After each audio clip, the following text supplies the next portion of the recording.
桃园中立有2间市民活动中心，原地进前要扩建整修，所以因为拢是庆全营造公司承包，即马是爆发财务困难，厂商走无去，工程嘛安尼冻点。目前公所是已经重新上网来招标，希望嘛要将这个庆全营造列入去黑名单。厂野内面的隔壁已经拆掉，2楼钢铁的结构也已经完成，不过即马煞停工。这是桃园市中立区居民市民活动中心正伫咧进行的2楼增建加修理工程，不过即马煞因为得标的厂商庆全营造公司发生财务危机，头家走路，工程停落。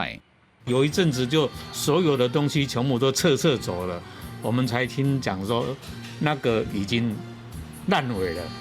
没有再施工了，厂商绕跑快半年了，现场荒废闲置，造成附近里民本来1楼还有空间可以使用，但是这大半年来完全没有地方可以使用。中立区公所证实，厂商确实是走路。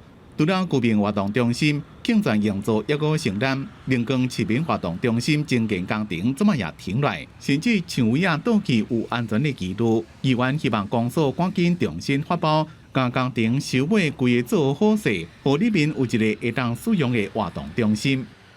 两岸已重新招标2次，但流标。本公所将检讨预算，并预定年底前完成发包，继续进行工程。